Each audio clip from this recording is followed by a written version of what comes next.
नमस्कार, मेरा नाम डॉक्टर अजीत सिडाना है। मैं प्रोफेसर हूँ department of psychiatry government medical college hospital Chandigarh में। और यहाँ पर मैं जो पेशेंट देखता हूँ वो मेंटल इलनेस के और सब्सटेंस यूज डिसऑर्डर के जो पेशेंट हैं उनका इलाज करता हूँ। देखिए, फर्स्ट टाइम जो international day against drug abuse and illicit trafficking का जो डिसीजन हुआ था, वो यूएन जनरल असेंबली में ये डिसीजन लिया गया कि ऑल अराउंड दी वर्ल्ड एक ऐसा कॉमन डे हो जहाँ पर सारी कंट्रीज उस डे नशे से रिलेटेड जो भी चीज़ें हैं उसके बारे में अवेयरनेस जनरेट करें और किस तरह की उसका ट्रीटमेंट हो सकता है तो उससे रिलेटेड कोई ना कोई एक्टिविटी करें।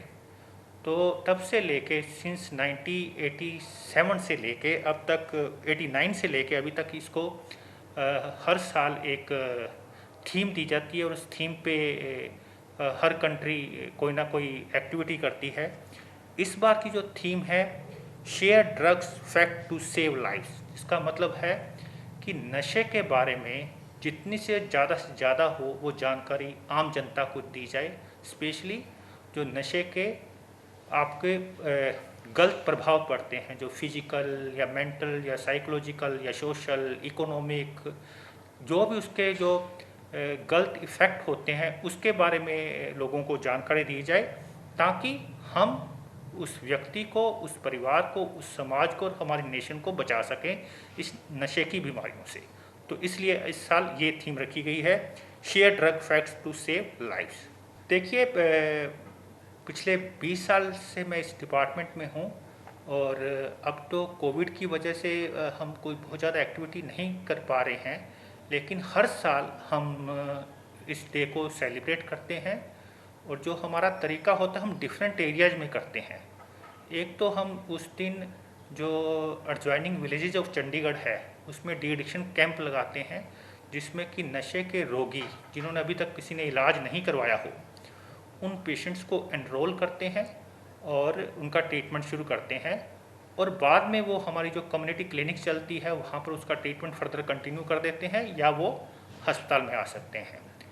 दूसरा जो हम करते हैं कि जो हमारे यहाँ पेशेंट आते हैं नीचे, जो एक सेंट्रल एमआरटी है जहाँ पर हर बीमारी के पेशेंट पहले रजिस्टर्ड होते हैं, वहाँ पर हम हेल्प डेस्क लगाते थे और उसमें नशे से रिलेटेड जो पम्फलेट्स हैं वो वहाँ पर डिस्ट्रीब्यूट करते हैं। और कई बार वहाँ पर जो आप देखें कि एलसीडी लगा हुआ है वहाँ पर उस पे नशे से रिलेटेड मूवी भी डिस्प्ले करते हैं। थर्ड, हम जो गवर्नमेंट स्कूल्स हैं, छोटे बच्चों के स्कूल हैं, वहाँ पर हमने बहुत बार कंपटीशन ऑर्गेनाइज किया है, specially drawing competition about the drugs, what are the hazards of the drugs, क्या क्या हो सकते हैं, कैसे बचा जा सकता है। और बच्चों के साथ हमने कई बार स्ट्रीट रैली भी निकाली है। तो अभी तक हम इस तरह से इस डे को सेलिब्रेट करते आए हैं। अभी रिसेंटली 2019 में एक national survey on extent and pattern of substance use in India complete हुआ है under the ministry of social justice and empowerment, and AIIMS Delhi was the nodal agency और हमारा डिपार्टमेंट भी उसमें पार्ट लिया था। तो जो डिफरेंट मेडिकल कॉलेज और इंस्टीट्यूट को ये जिम्मेदारी दी गई कि ये सर्वे कंडक्ट किया जाए और हमें जिम्मेदारी दी गई थी कि हमें सर्वे चंडीगढ़, पंजाब और हिमाचल में है उसको कोऑर्डिनेट करना है।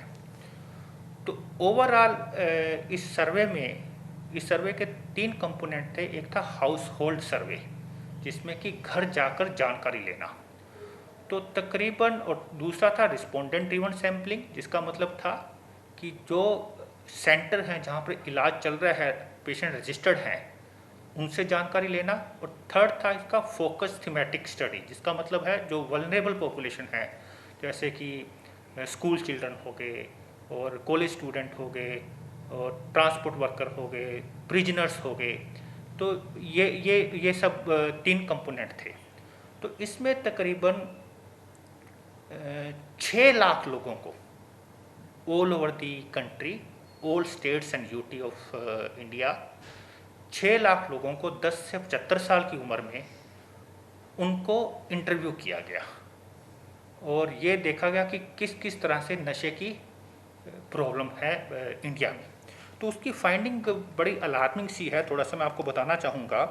तो उसमें ये देखा गया कि तकरीबन 16 करोड़ अल्कोहल यूजर हैं इंडिया में। जो आप अगर जैसे 138 करोड़ आबादी है, तो अगर आप 10 से 75 साल के अगर 80-90 करोड़ लोग समझें, तो उसमें 16 करोड़ यूजर हैं और उसमें से तकरीबन 5.7 करोड़ प्रॉब्लमेटिक यूजर हैं और अराउंड 2.9 करोड़ डिपेंडेंट यूजर हैं जो कि आदी हैं। तो तकरीबन आप ये कह सकते हो कि 8.5 से 9 करोड़ लोग ऐसे हैं जिनको कि अल्कोहल के ट्रीटमेंट की ज़रूरत है इंडिया में। फिर सेकंड आता है कैनाबिस, जो आप मैरिजुआना, जिसमें कि भांग आ गया, आपका सुल्फा बोलते हैं, चरस बोलते हैं, हशीश बोलते हैं, वीड बहुत कॉमनली बोलते हैं कि वीड है। तो वो देखा गया कि उसमें तकरीबन 3.1 करोड़ यूजर हैं और अराउंड 72 लाख प्रॉब्लमेटिक यूजर हैं और 25 लाख डिपेंडेंट यूजर हैं। तो अगेन इसमें भी तकरीबन 1 करोड़ लोगों को, जो इस तरह के लोग हैं जिनको कि ट्रीटमेंट की ज़रूरत है। थर्ड आता है जो सब्सटेंस है ओपियोइड यूज, जिसमें कि आपके अफीम, भुक्की, डोडा, पोस्ट, हेरोइन, स्मैक, इंजेक्शन, ये सारे सिंथेटिक ओपियोइड्स आते हैं। तो ये सारे उसी का हिस्सा होते हैं और उसमें देखा गया कि तकरीबन 2.3 करोड़ यूजर हैं ऑल ओवर और अराउंड 28 लाख डिपेंडेंट यूजर हैं और 77 लाख प्रॉब्लमेटिक यूजर हैं। इट मीन्स अराउंड 1 करोड़ ऐसे पेशेंट हैं ओपियोइड डिपेंडेंस के जिनको कि इलाज की ज़रूरत है। और चौथा सब्सटेंस जो ज़्यादा प्रोमिनेंटली देखा गया, इनहेलेंट यूज। इनहेलेंट मतलब वो इस तरह के नशे होते हैं सूंघने वाले, जिसे कहते हैं कि आप इरेजर फ्लूइड हो गया और ट्यूब पंचर सोल्यूशन हो गया और ये नेल पॉलिश रिमूवर हो गया, थिनर हो गया, बच्चों में ज़्यादा कॉमन होता है। तो इसमें भी देखा गया कि अराउंड 77 लाख यूजर्स हैं। Out of that 22 lakh problematic user हैं, 8.5 लाख डिपेंडेंट यूजर हैं। तो तकरीबन 30 लाख ऐसे यूजर हैं जिनको कि इलाज की ज़रूरत है।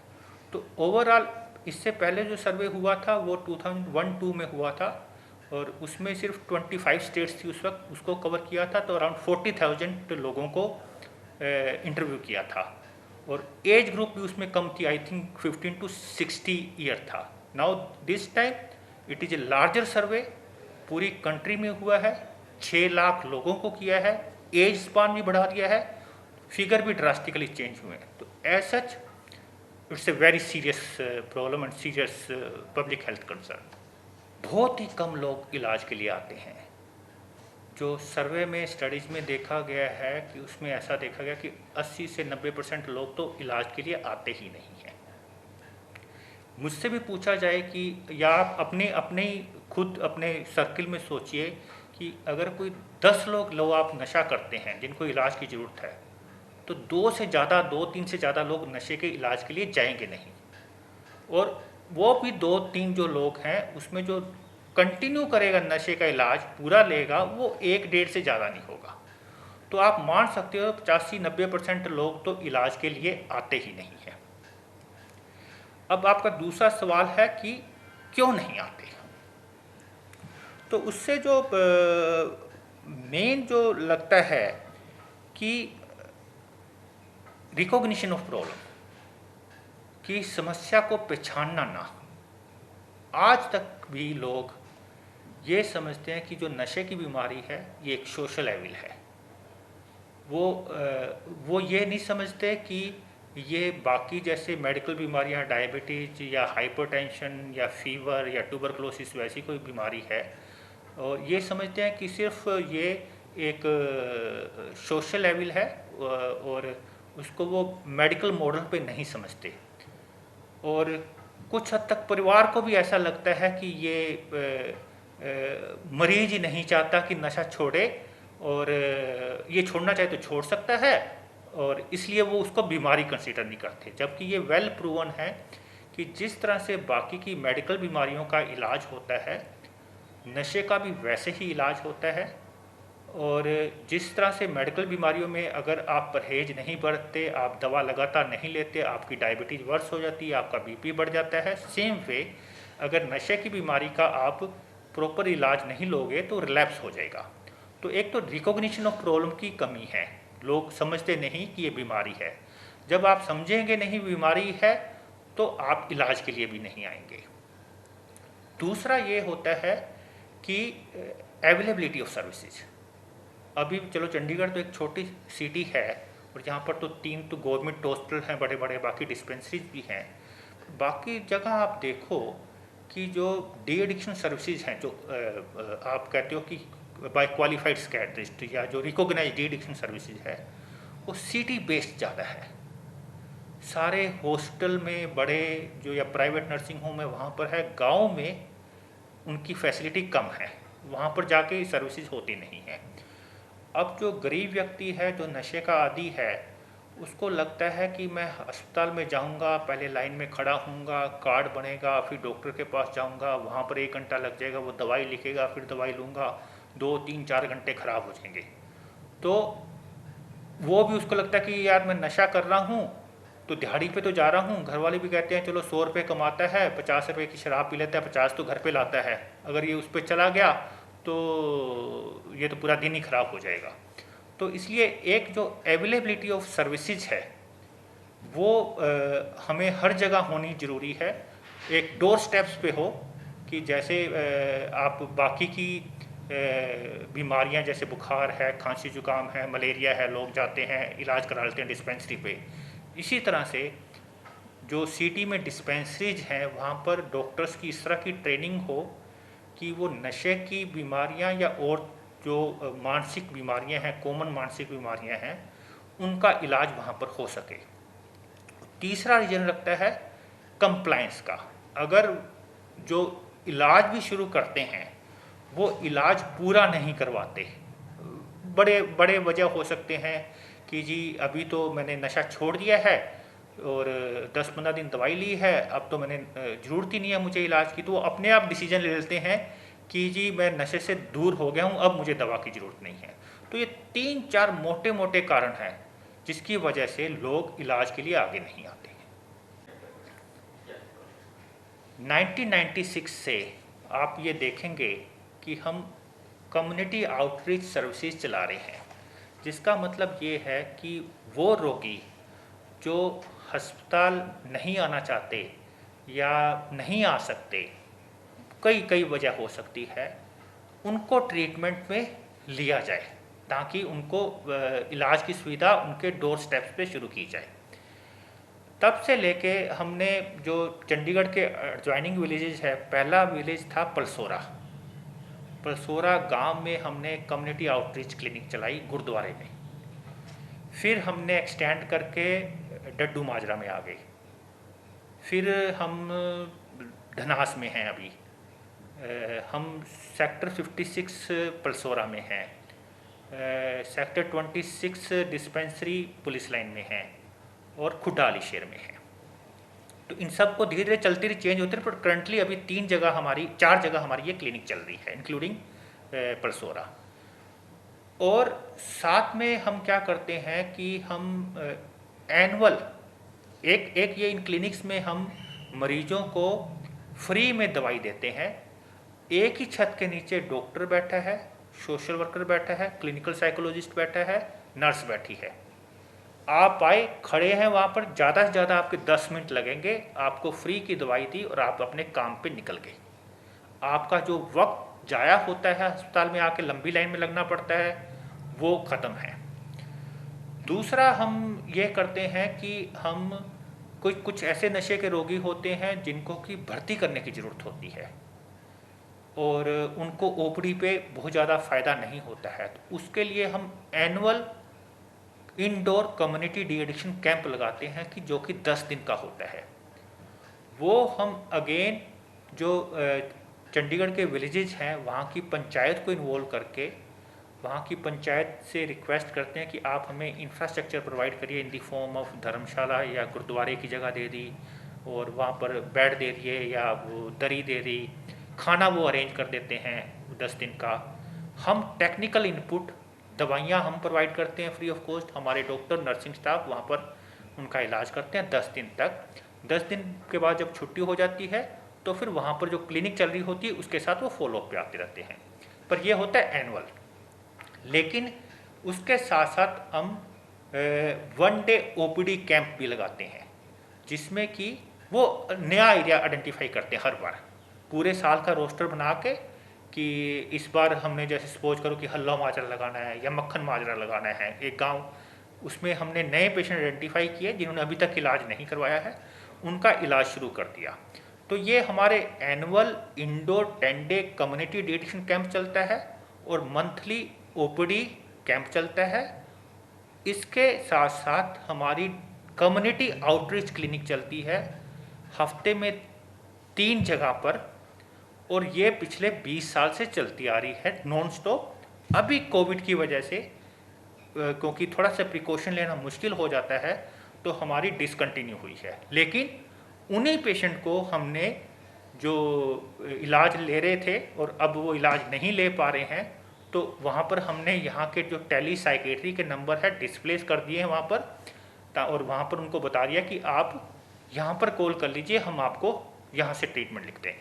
तो हम कोशिश ये कर रहे हैं कि जो व्यक्ति नशे का या मानसिक बीमारियों का जो अस्पताल नहीं आ सकता या नहीं आना चाहता है किसी वजह से, उनको हम उनके घर के दरवाजे तक जाके हम उनको सर्विसेज दे रहे हैं।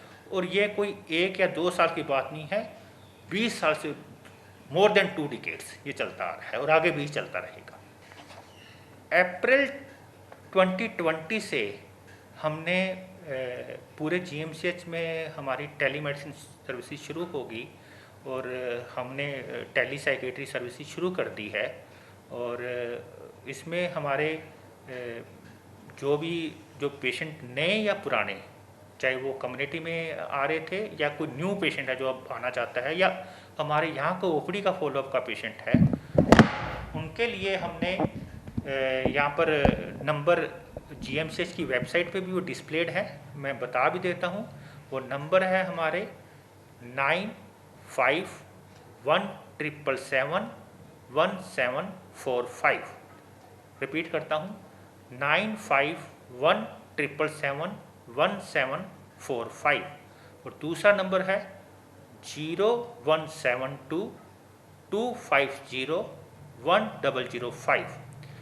ये दोनों नंबर जो हैं हमारे एक्टिव रहते हैं on all working days except Sunday and gazetted holidays from 9:30 to 1।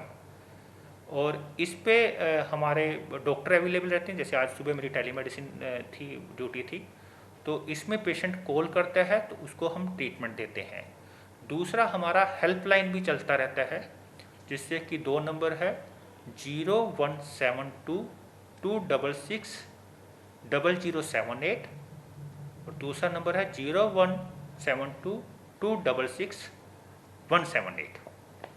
तो ये जो हेल्पलाइन वाले हैं ये 9 to 5 तक होते हैं कि किसी को साइकोलॉजिकल हेल्प की ज़रूरत है, चाहे वो कोविड रिलेटेड उसको कोई एंजाइटी हो रही है, बेचैनी हो रही है या काउंसलिंग करवानी है उसके लिए है, या किसी को दवा की जो ज़रूरत होती है टेलीमेडिसिन की, वो सुबह ये जो मैंने 2 नंबर बताए हैं कि जो ज़्यादा इम्पोर्टेंट हैं, ये लोगों तक जाने बहुत ज़रूरी हैं, 9517771745 और दूसरा 0172250105। यहाँ पर प्रॉपर रजिस्ट्रेशन होता है जैसे कि नीचे रजिस्ट्रेशन होता है, और वहाँ पर पेशेंट एक बार रजिस्टर्ड हो जाता है तो उसके बाद हम उसको आगे जो टेली काउंसलिंग होनी है या हेल्पलाइन में रेफ़र करना है तो वो हम उनको रेफ़र करते हैं। ये हमारा चल रहा है OPD पेशेंट के लिए। दूसरा, एमरजेंसी सर्विसेज हमने कभी भी बंद नहीं की, कुछ भी हुआ है अभी भी हमारी इमरजेंसी साइकेट्री की चल रही है। और जो भी पेशेंट बाहर से आता है या कोई इमरजेंसी वाला पेशेंट होता है उसको पहले हम यहाँ पर ऑब्जर्वेशन में रखते हैं, उसका RT-PCR करवाया, जब वो नेगेटिव आ गया, और इंडोर सर्विस साइकेट्री वार्ड कभी बंद नहीं किया, और उसमें साइकेट्री वार्ड में उसको एडमिशन होता है। तो हमारी जो यहाँ की GMC की सर्विसेज थी उसको हमने किसी ना किसी तरीके से कंटिन्यू किया है, लेकिन जो बाहर जाके सर्विसेज चलानी थी या कैंप लगाना था या कम्युनिटी आउटरीच सर्विसेज चलानी थी, वो कुछ एडमिनिस्ट्रेटिव रीजन की वजह से वो हम अभी एक थोड़ा टाइम रोका हुआ है, लेकिन उनको सर्विसेज हम इसके थ्रू जरूर प्रोवाइड कर रहे हैं।